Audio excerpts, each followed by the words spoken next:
Who am I? And why this book? In the last 3.5 years, I have co-founded 2 businesses. One that I grew to $600,000 annual recurring revenue and sold. The other that I'm currently growing past $10 million plus annual recurring revenue, and it is now valued at more than $150 million. My name is Guillaume Mabesh. I'm 30 years old, and everyone calls me G. Back in 2018, I had no real network. I knew almost nothing about tech nor digital products. I was just fascinated by entrepreneurship, so I spent years learning and testing new things. After many failures and some successes, I thought I would share the secrets of what made our company so successful so that more people could replicate it. Why? Well, let me tell you a story about Maxime Berthelot. In 2017, I was spending tens of hours each week reading about how to find customers online and how to launch a business. I knew all the latest hacks, tools, and growth strategies, yet, I had no idea what goal I should set for myself, no idea how much money I could make launching a SaaS, software as a service, nor what the first months of launching a SaaS would look like.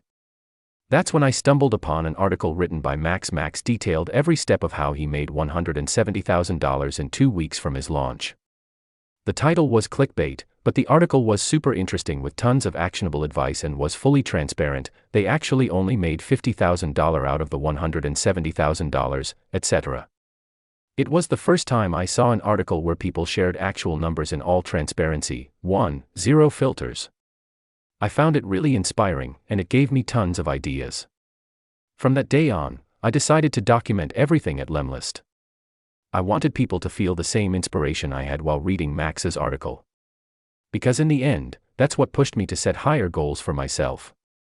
It also made me realize that a simple article could entirely transform your business vision and the goals you can have. Back in 2018, I wasn't ambitious. For me, this book is the opportunity to inspire as many people as possible and illustrate that you can achieve anything you set your mind to. To give you a bit of context, I was not born with a silver spoon in my mouth, and I never thought I would become an entrepreneur. My parents grew up on a farm, and their parents never pushed them to study or get a degree. Since they never had this opportunity, they sacrificed a lot to offer my brother and me a good education. Becoming an engineer was, in their opinion, a synonym for success. A good profession that allowed me to get a good job with a good salary. So that's what I did. I got a master's in chemical engineering and worked for companies like Procter & Gamble and Hermes. But right after I graduated, I decided to do something for myself. I wanted to travel the world for 1 entire year. I never had the chance to do it because my family did not have the money. I did every job a student could do just to save enough money for the flights. With almost no money left, my best friend and I decided to use social media to stay at people's homes for free. When we needed to stay in some places longer, we would get free accommodation in exchange for work. In Bolivia, I worked as an English teacher. In Colombia, I worked at a coffee farm. And in Costa Rica, I worked in permaculture. I never felt so free in my entire life. I can't tell you how fulfilling it was to meet people from all over the world. Despite what you might think, people are truly outgoing and helpful by nature. Once I got back to Paris, I decided to launch a business. I wanted to create something that could give me the same freedom I had during that year of traveling. But to launch a business, I needed 2 things, a project to start with to be good at business. Since my dad is a graphic designer and knows how to print fabrics, we decided to launch a t-shirt brand. On my end, I decided to go back to school to study business. My dad was going to handle production, and I was going to deal with the business side of things. After 3 months of work, we finally launched our t-shirt brand, Paris Rest en Rêve. I had told my dad that we needed a big stock of t-shirts because I was convinced that we would receive thousands of orders as soon as we launched the website. But when we went live, we only had a handful of orders that were all from friends and family. I think the official number was 6. In any case, it was a failure, and I knew my dad was crushed. Every time I looked at him, I was reminded of how I had failed him. My relationship with my father suffered a lot and it was getting unbearable. We didn't speak for months. I even stopped visiting my parents because of how terrible I felt knowing that I had let down the person who sacrificed so much for my brother and me. So I made myself a promise, I would never let this happen again. I had failed to grow a business because I couldn't find customers, and I knew I wasn't the only one facing this problem. That's when a friend of mine asked me to join him in his new venture. The goal was to build an agency that would help companies find customers. That project lasted about a year and worked out well, but I was getting really frustrated with all the tools we were using. I was convinced that we could build a platform that would help people worldwide get in touch with their future customers in an easier way. That's when I met my two co-founders. I decided to pitch them my idea. They loved it, and in January 2018 we decided to partner to launch Lemlist. You're probably wondering how a chemical engineer converted into a digital marketer who failed a t-shirt company, then became the co-founder and CEO of a $150 million company, and sold another business in just 3-5 years. Well, that's what this book is all about, so stay tuned. Who is this book for? And who is it not for? If you've been reading this far, you are already curious about entrepreneurship and how to grow a profitable business. Congrats. But before we dive deeper into the $150 million secret, I want to make sure that you don't have the wrong expectations and know exactly who this book is for and who it is not for. Do not read this book if you are looking for the latest hacks. You think that there is a silver bullet to growing a business. You think that to grow a startup, you need to raise funds or get a lot of money from the start. There's nothing wrong with being part of the above, but you will be disappointed if that's what you're expecting to find in this book, and I don't want to waste your time. This book is based on my own humble experience, based on hundreds of trials and errors, and I'm convinced that hacks and silver bullets are awesome for good stories but will not lead to a successful business. However, if you're willing to get insights on what helped us build a $150 million company in just 3.5 years, then you might be part of the second category of people who would benefit from this book. Read this book if you're an ambitious entrepreneur who wants to get more inspiration in achieving your goals. You believe that life has more to offer than a 9-to-5 job and don't know yet how to get started. You're a startup founder who's looking for advice to build a sustainable business. You are looking to take control of your life, to live a free life professionally and personally. If you're in this second category, then welcome to the family. I can assure you that this book is packed with golden nuggets. But because this book is not like every other book, I want to give you a bit of context first. What's the best way to read this book? This book is full of actionable advice based on my own experience. However, you are not forced to read every single chapter to understand the next one. Sometimes, you might not connect with a specific part of the story because you're either too early or too advanced in your journey. If that's the case, simply skip a chapter and get to the next value bomb. On top of it, I know that time is the most valuable asset you can have as an entrepreneur or future entrepreneur. That's why I've decided to add a key takeaways section at the end of each chapter. This will allow you to go back to each chapter when you have questions and see what all the important parts are to remember, or if you decide to skip a chapter, to have a quick overview of what the chapter talked about. The chapters of this book also have really straightforward names, so make sure to refer to them if you want to navigate through the book. To start off on the right foot, let's try to deconstruct the biggest lies I've been told my entire life. 5 lies you've bought into from rich/successful people. When I was a kid, I remember that I was fascinated by entrepreneurs on TV. There was something unique about successful people running their businesses. The sense of relationships, money flowing, the fame, the parties. It felt like they had a secret sauce. Something you can't copy. Something magical. Coming from the middle class with no entrepreneurs in my family, it felt like launching a business was out of reach. When I launched, and dramatically failed, my first business with my dad, I really felt like I was missing something. That famous secret sauce that I just mentioned. Getting started, start before you're ready. Steven Pressfield. This quote is probably the best advice anyone could give you, and I'm gonna prove it to you, but first let me tell you about one of the greatest basketball players in the world, LeBron James. In 2003, LeBron James was selected by his hometown team, the Cleveland Cavaliers, as the first overall pick of the NBA draft. At the time, no player of his age had been selected at such a young age, and everyone was telling him to continue his education and go to college. Most people, including his teammates at that time, didn't trust that the 18-year-old high school kid would make an impact or was skilled enough to play in the NBA. More than that, Phil Jackson, who actually was one of the most well-known and respected basketball coaches at the time, said that an 18-year-old like James did not belong in the NBA. Most experts at the time had no trust in LeBron's skills and thought that there was too much hype around him. Despite all the critics and the media pressure, LeBron James punched down all the doubts during his first game, scoring 25 points against the Sacramento Kings, setting an NBA record for most points scored by a prep-to-pro player in his debut performance. He beat everyone's expectations, all because he started before he was ready. That same year, LeBron James actually got awarded Rookie of the Year and is now considered by many to be the GOAT. 4. You might be thinking that it was just luck, so let's do the test Professor Madsen was giving to her students at Stanford. Close your eyes and imagine a box. Now open the box lid and tell me what's inside. The magic here is that there's always something inside the box.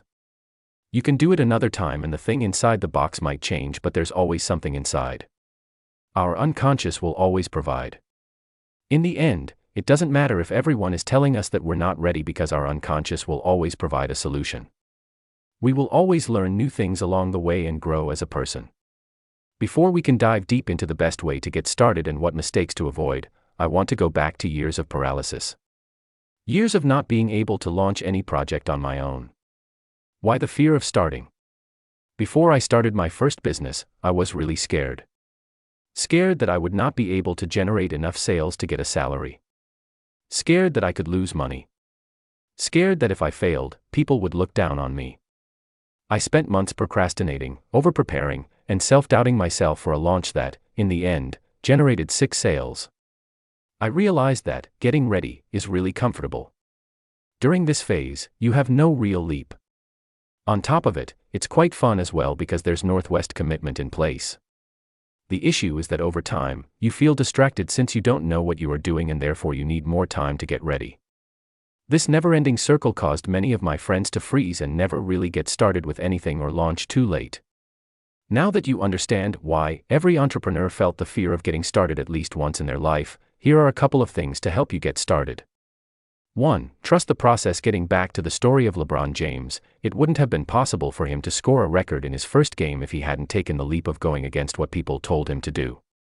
The same applies in business. The more you test new things, the more you'll learn and get better at what you do.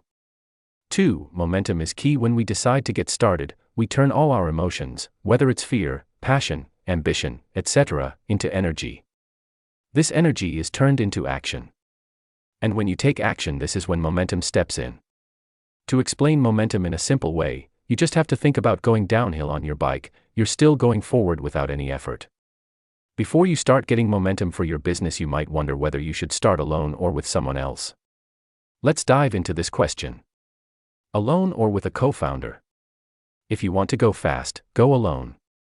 If you want to go far, go together. African proverb. In the last 6 years, I founded or co-founded 5 businesses. 1 with my dad that failed miserably. 1 with a friend from business school and an inexperienced developer, where I ended up selling my shares. 5. 1 on my own where I hired Russian developers, that also failed. 2. Lemlist and Lempod, with my 2 technical co-founders. 6. Out of the 2, we sold Lempod after growing it to $600,000 annual recurring revenue, and we're currently growing Lemlist past $10 million in ARR. All of that in only 3.5 years. During these different experiences, I made a lot of mistakes and I found a few things that worked well. Obviously, what I'm describing in this book is a reflection of my own experience and should be taken as such. If your goal is to build a SaaS 7 business and you're thinking about getting a co-founder, then read on.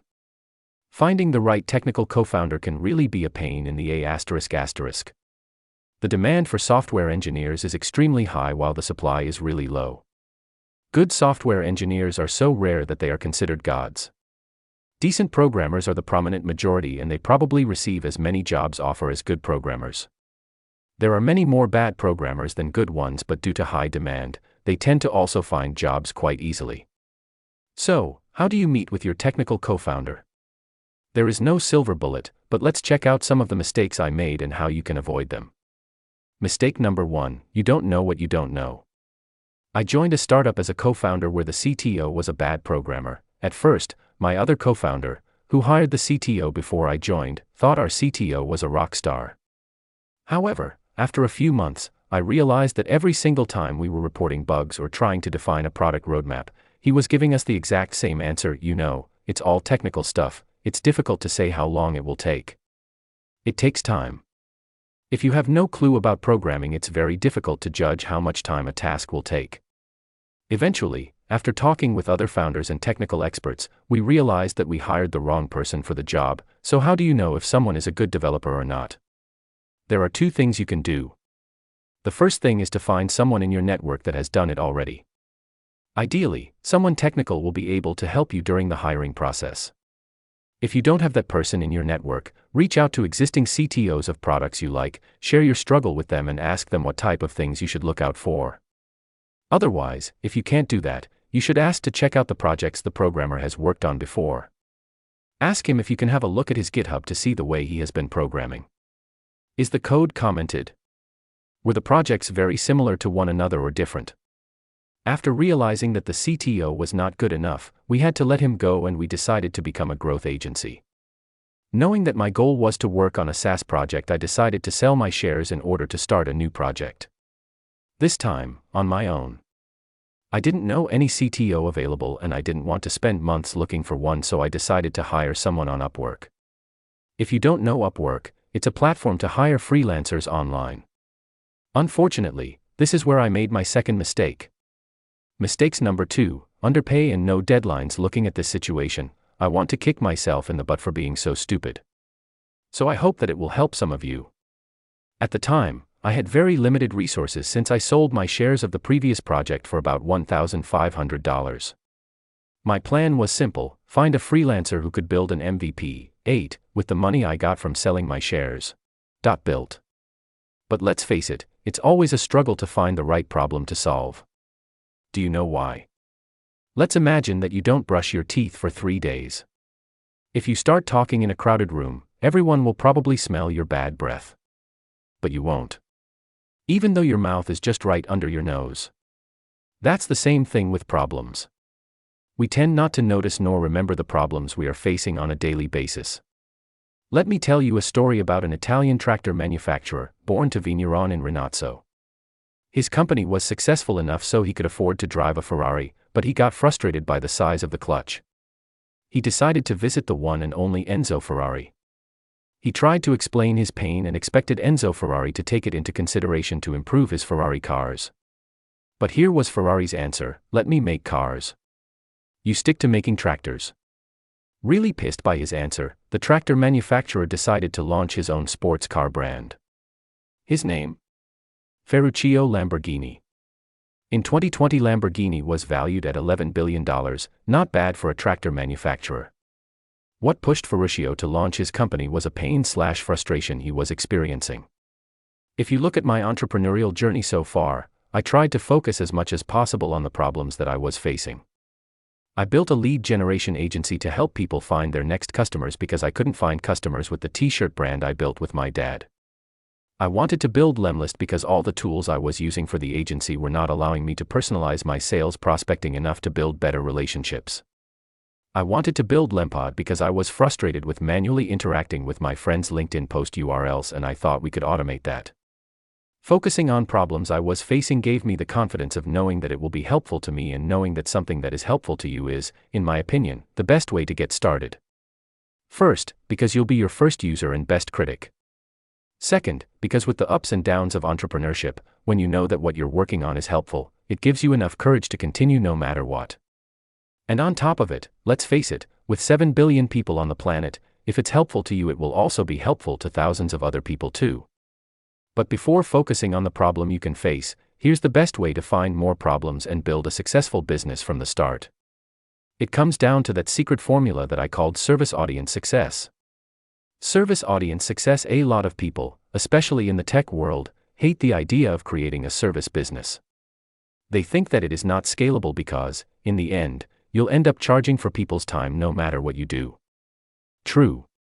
But building a service business is, in my opinion, the best and easiest way for anyone to get started at entrepreneurship. Service will teach you the most important skill in building a successful business. If you know how to help people solve their problems, you'll always be successful.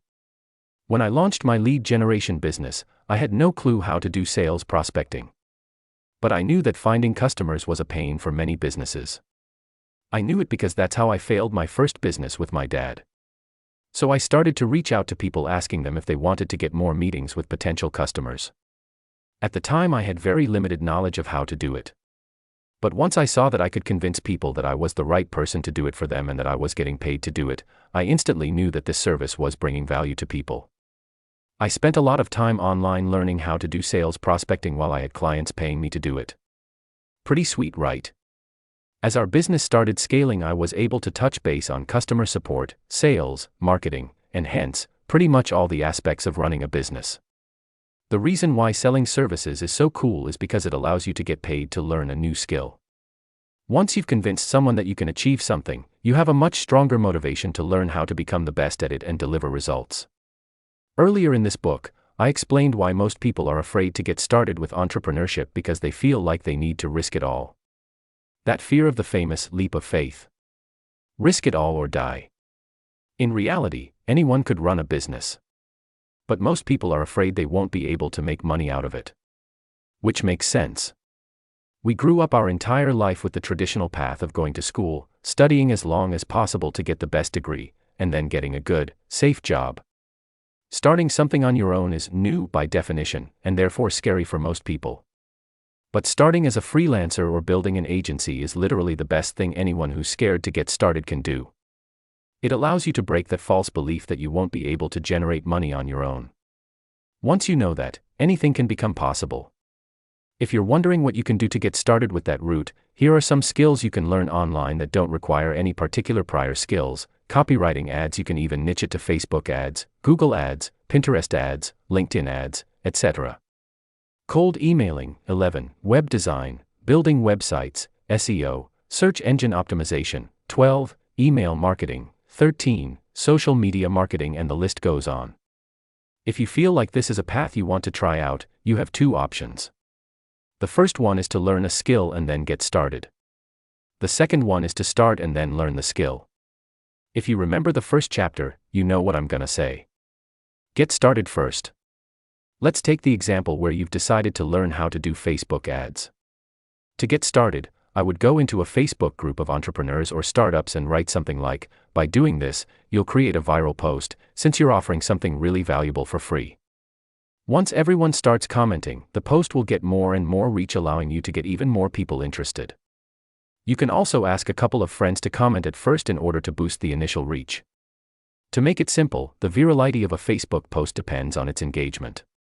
The more engagement, the more people will actually see the post. Comments have a bigger impact on the virality of a Facebook post versus giving a like, because when people comment on a post, it means that they are spending more time on Facebook. The more time a user spends on Facebook, the more money Facebook makes.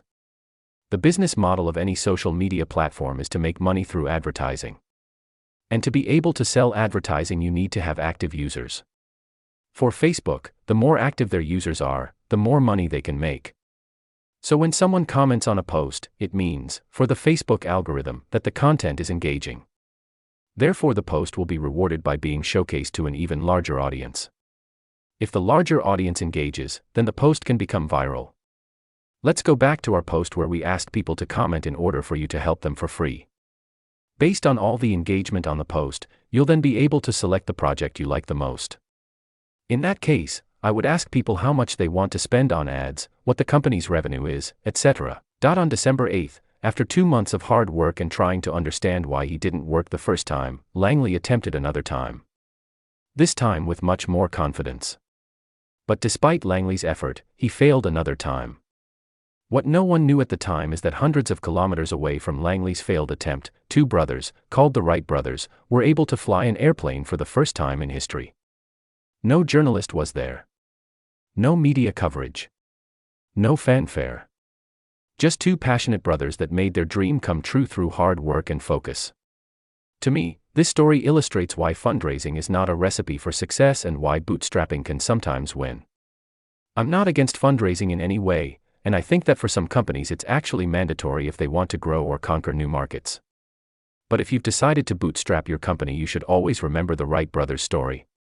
It is possible for a bootstrapped business to be more successful than a VC-backed one, even if at first you think that money was a competitive advantage. You can find hundreds of examples out there, so never get discouraged or lower your ambitions because you are bootstrapping. The bootstrap journey is a different one and should be treated as such. Therefore, there are a few rules to live by. 3 rules to live by as a bootstrapped entrepreneur when growing a business. I feel like you should always have rules to live by. These rules will evolve during the different stages of your business, but to me, they are key to define early on, and I'll show you why. Rule number 1: make money fast. Asking people to pay for your product is the scariest thing to do as a founder.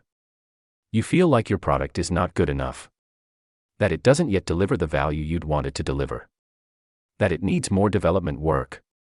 I can't tell you how many arguments one of my co-founders and I had about that. I was always pushing the payment deadline because I wanted the product to have more features. I told him that it was not ready and that people won't see enough value to pay, that we should gather more feedback and do more interviews. The truth is, I was scared. Scared that no one would pay.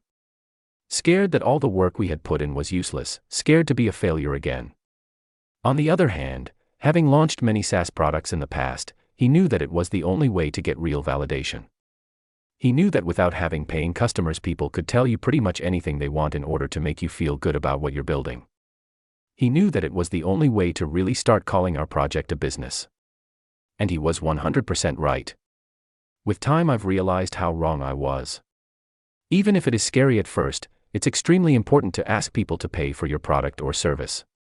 And since we're on the money topic, let's jump right into rule number 2.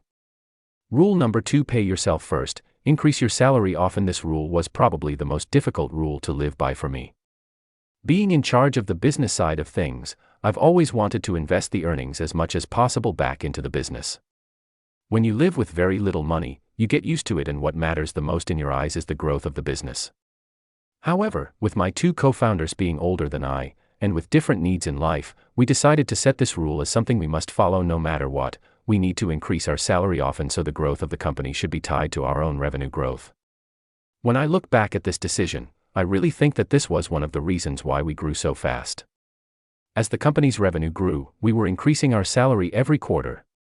And what I realized was that the more money we were making on an individual level, the more ambitious we became.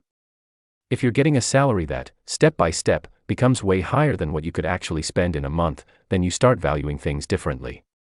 For example, the more you earn each month, the more you realize how valuable your time is. With that in mind, every decision you take pushes you to think big. You're basically pushing your norm and can take much more risks. On top of it, as you're growing your company, you'll have more cash at your disposal to take more risks. However, on our end, we always wanted to focus on profit, and I'll explain why in the next rule. Rule number 3: your superpower is profitability. A lot of people ask me what is the number 1 metric I look at each month. To me, it's profitability. 17. One of the main differences between a VC-backed business and a bootstrapped business often lies in that point. If investors gave you money, they expect you to spend it to fuel the growth. This usually means hiring more people. With their logic, the more people you hire, the faster you'll grow. While this might be true in some service-based businesses, I think that hiring too quickly, especially in tech companies, can make your startup fail. The faster you hire people, the more mistakes you'll make and the more diluted your culture will become. On top of it, the more people in a company, the less efficient you'll become. More meetings, more middle management, a longer chain of command, less adaptability. You get the point. This can be really frustrating for a lot of highly talented people who prefer doing real things rather than spending hours in meetings. For these VC-backed startups, fundraising means spending more money than what you earn in order to accelerate and fuel the growth. This model based on not being profitable can work well in some cases. Think of Amazon and Uber for example. However, it puts a lot more stress on the company. Why? Because when you're not profitable and hence losing money every single month, you have a deadline on how long your company can last. Let me give you an example. If you have $1 million in your bank account and each month you are spending $200,000 more than what you are earning, you'll have a survival rate of 5 months. After that, you have to raise money again if you want to survive. What most startups try to do is to reach break-even before they have spent the entire money they've raised so they can raise another round of funding under the best terms possible. If you can't reach that break-even point, then you put yourself under more pressure because it means that your company's survival will only rely on whether or not you can raise funding. To give you some context, a friend of mine had raised tens of millions to grow his startup. They were losing millions each month in order to fuel the growth. Their only goal was to drive growth, and they will never care about profitability. They were convinced that their investors would always follow them and hence add more money at each round of fundraising. After 4 years and 3 different rounds, they had complete trust in their investors. Possible to your potential customers. To build that trust. So learn from the feedback they give you and show them that you care about them.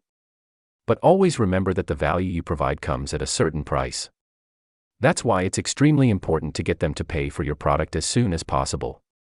As long as you provide value to people and help them become successful, there's nothing wrong with asking for something in return. And since we're talking about this now, I want to ask you for a little favor. Check out the QR code. I have a special video message for you. You can also ask them to invite their friends or any people that could benefit from the product you built. I know how tough it is to ask the people you build relationships with to pay for your product. I've been there and I felt really bad at first. I became friends with them, and asking them to pay for the product was like begging for money. But it's not. If you put time and effort into building a business, it has a lot of value. So people should pay for it. You might want to give some discounts at first, but make sure to have people pay for it. That's literally the best support and market validation you can get, so make sure to ask for it. In my opinion, that's the best way to get started and finally put you in a phase where you can grow your SaaS business. The Launch Booster, doing lifetime deals. One day after launching our private beta, we got contacted by someone from AppSumo to promote Lemlist in their community. If you don't know AppSumo, it's a huge community of entrepreneurs and small business owners. The platform works as a group buying service, and the goal of AppSumo is to offer its community exclusive lifetime deals at a very affordable price. For every SaaS owner, a lifetime deal might sound like something crazy, because instead of selling your software on a monthly subscription, you're gonna sell it as a one-time fee. Let's dive into this idea a bit more. The pros of doing a lifetime deal. The first thing to look at is the exposure you get from such a big community.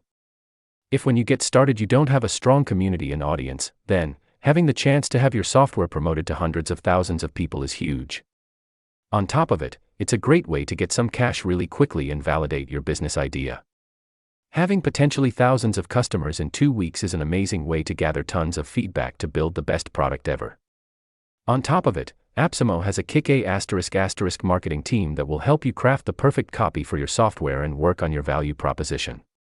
If you don't have the resources to pay a marketing team at that point in time, it's also pretty cool to have access to such a talented pool of people for free. With all these pros, what are the reasons for not doing it? The cons of doing a lifetime deal. The lifetime part is a bit scary. It means that you'll have to provide customer support to all these users for life, even though they only paid a one-time fee when your actual customers are paying on a monthly basis. On top of it, people who pay for a lifetime deal don't see the real value in your product, as you discounted its price way too much in the first place. Hence, the probability of upselling these users to a monthly paid plan is very low. Another really annoying part of this is the black market. There is a huge community of people reselling their lifetime licenses to others in order to make more money as the software gets more and more traction. But that's not it. People who pay for lifetime deals are usually not the ones you want to target in the future. So, their feedback is sometimes off compared to people who would pay monthly. However, a lot of AppSumo users are really cool entrepreneurs and founders who can provide good feedback. That's why when we first got started with Lemlist, we thought that it would be a great way to get feedback and build a community with only the coolest users.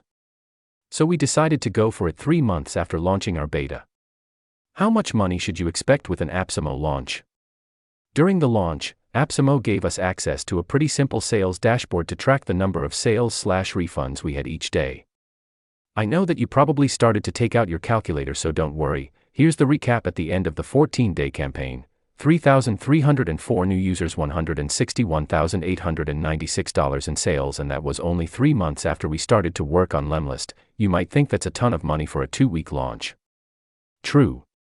But the deal with AppSumo is that they take 70% of the total sales. So we ended up with about $50,000, which is also a lot of money for a 2-week launch. In order to get a better picture of how it works, let's dive into the process. The AppSumo launch. Before the launch, we had the chance to work with the AppSumo team on the marketing copy. It was really great added value for us since their marketing team is pretty awesome. Once we all agreed on the copy, here was the following plan for the launch. Day 1, Publish the deal on their platform with no advertising to their community. Day 7. Send the first newsletter to the AppSumo community. Based on the result of the first newsletter, the AppSumo team will decide whether or not to send a second newsletter. Day 14. Send the second newsletter to their entire community to announce that the deal will end in less than 24 hours. During the launch as of the first day, we started having a lot of new users. It was really amazing to see all the engagement it generated. Almost 2,000 shares on social networks, 62 reviews with an average score of 4.9 to 5, and 674 questions on AppSumo. We even had people create review videos about Lemlist and some tutorials on how to use it. We spent 2 weeks, day and night, talking with our users. In total, we had 1405 conversations that led to tons of learnings and feedback about what we could improve over the following months. The AppSumo launch gave us a really nice boost, and I felt like all the discussions we had really helped us to understand the pain points of our audience 100x better. We quickly realized that people were struggling to be creative with sales prospecting and didn't know about the technical aspect of it. We launched a community right after the launch in order to provide as much help as possible and create top content. For us, it really felt like getting this huge amount of exposure from the start was a great emotional booster.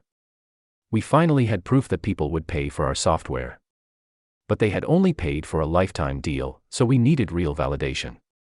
1 week after the AppSumo launch, we decided to put a paywall in place for people to start purchasing Lemlist on a monthly basis. I was so stressed that no one would pay, but on our first day, I reached out to 10 of our most active users and they all converted into paying customers. Seeing these first dollars as monthly recurring revenue was a feeling that I will never forget. We had finally validated that people will pay for what we built. We had a real business. That's when you need to switch to gear number 2 and grow your business. Key learnings: making something you really want is the best way to get started with a side project and eventually to start a profitable business. The best way to get your first customers is to reach out to your existing audience. Building an audience and network, no matter the size, will create trust from the start. Creating a private beta is a great thing to master for entrepreneurs. Depending on which kind of market you are going into, you need to adapt your MVP. If it's crowded, then people will have an expectation you need to meet. If it's empty, the goal should be to get an MVP out ASAP and iterate later. First customer should come from people you know, but try not to discount your product because it will decrease the value in their eyes. Lifetime's deals come with pros and cons. It can definitely work well, but you need to be aware of the cons. Grow. Once your idea is validated and you finally have the proof that people will pay for your SaaS, you can finally call yourself a real business owner. If you're at that stage, congrats. A lot of people who launch a business don't ever get to that stage. Truth to be told, once you have a few customers, you should be able to get 100 more customers. You just need to convince them. In the last 3.5 years, we made many mistakes growing our company, and learned a lot. For us, growing to $1 million in ARR was the phase where we learned the most, as it's probably the most challenging milestone to reach. In this chapter, I want to share all the things we failed at and reveal the secret strategies we used to grow from the first customers to $1 million in ARR. Their prospects and build meaningful relationships. To do so, we decided to build the biggest community around sales automation, Lemlist family. In 3.5 years, we grew the community from 0 to 19,000 members. By focusing on helping Lemlisters grow their businesses with sales prospecting, we had created a unique way to communicate. Our community allows us to get direct insight on what to focus on for our feature development. Publishing polls in the community. All the posts from people would also help us to get tons of insights in order to write the best guides and content possible for our users. But that's not it. By bringing value constantly, people started to help each other as well. 99% of the content in our community is now user-generated content. This means that people will post about their issues and other Lemlisters will help them.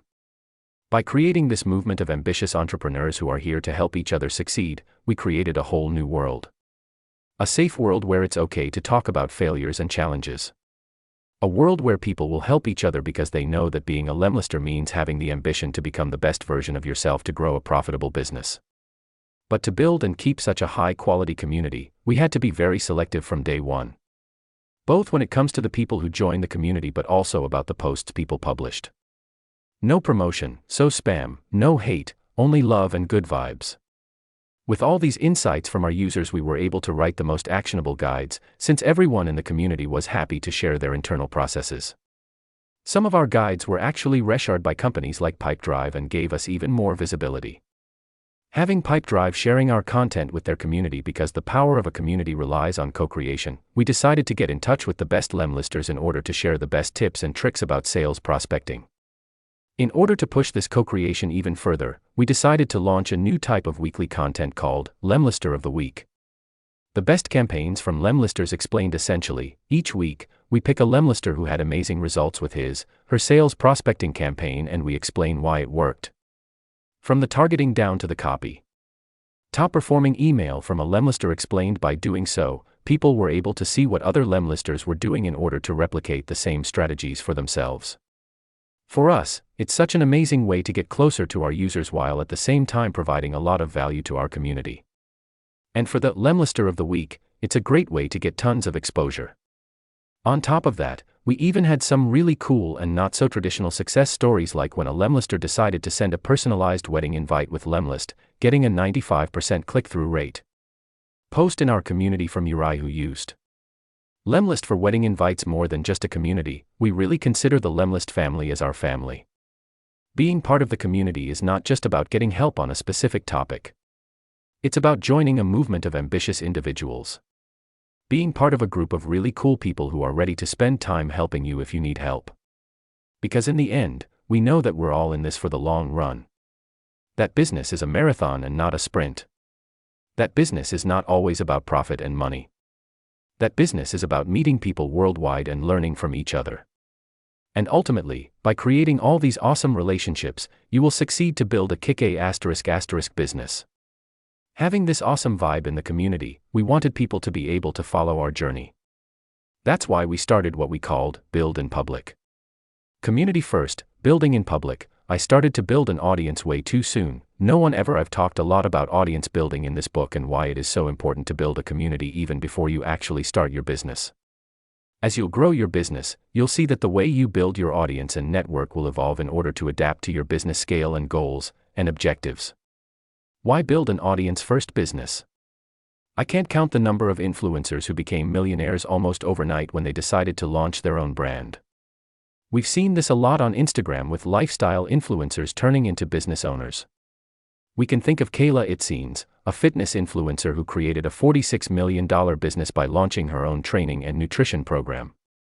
Gary Vee, who is more famous on the business side of things, decided to partner with a shoe brand that also generated millions of dollars. The more engaged your audience is, the easier it will be for you to launch a successful business. If you're not convinced yet, here are a few reasons why building an audience is literally the best way to grow a business. Technology, features, product, etc. can be copied. The relationships you build with your audience can't. It's an asset that you'll keep forever. If this business doesn't work out for some reason, you'll still have an audience and hence a source of potential customers for your new projects. It will make everything easier. The bigger your audience is, the more people will want to do business with you, invite you to speak at events, etc.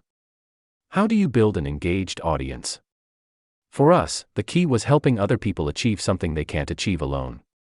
We wanted to guide them through the process of growing their business and how to be successful at getting in touch with anyone. Here's how we decided to split our content into 3 different categories.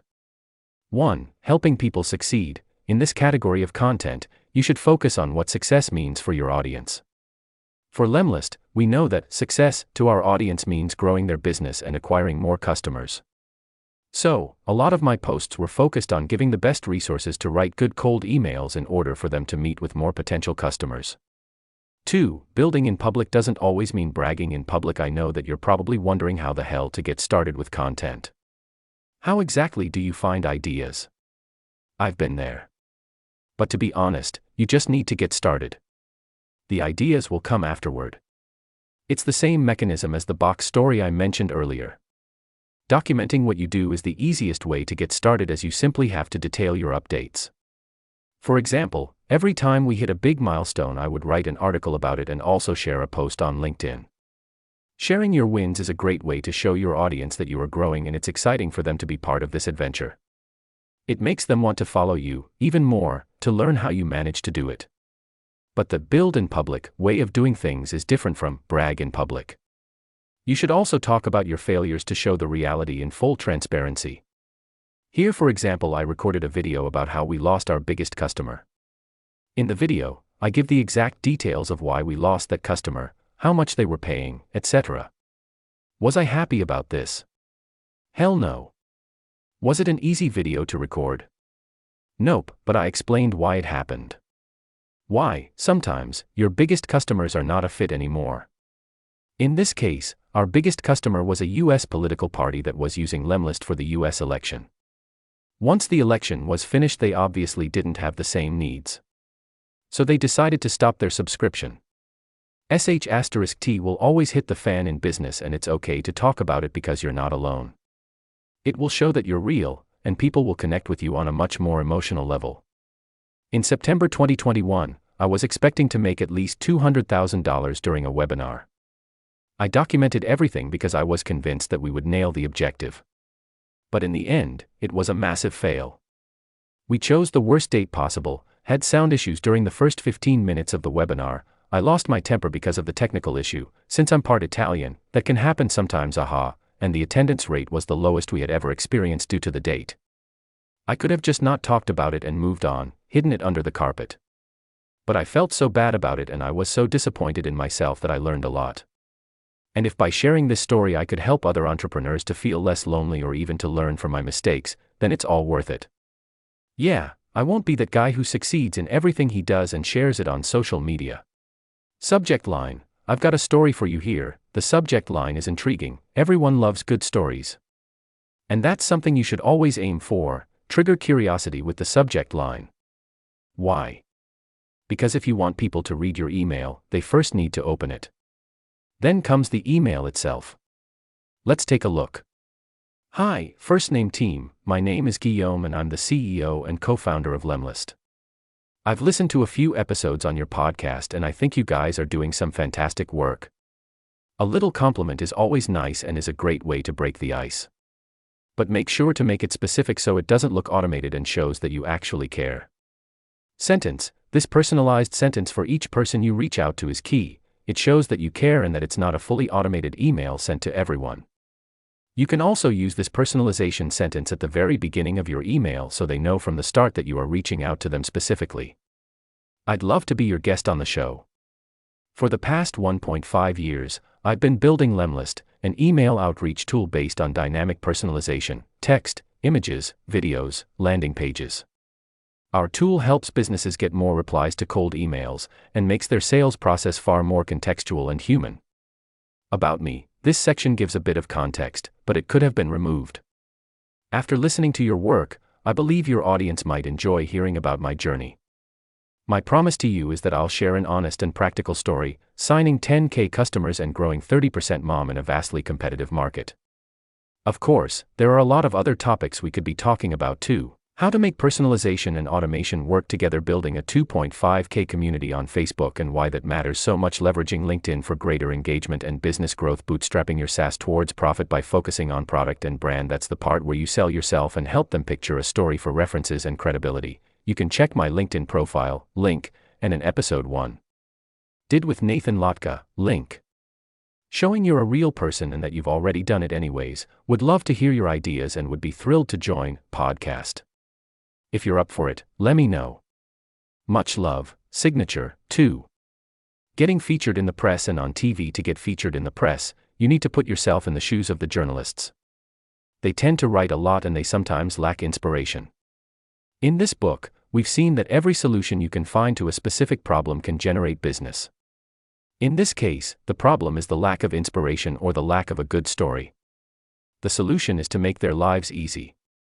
Making people's life easy is one of the most underrated skills in business, but that's a topic for another time. For example, you could pre-write an article for a journalist and then have them revise it. Here's an example of the outreach we did for journalists that led to being featured in multiple tech publications. Here the tiramisu tag is replaced by a personalized sentence for each person we reached out to. Why do we call it tiramisu? First, because I'm part Italian and tiramisu is the best dessert in the world. But more importantly, because this sentence should be sweet like tiramisu, because tiramisu literally means pull me up. And that's what you want your intro to do.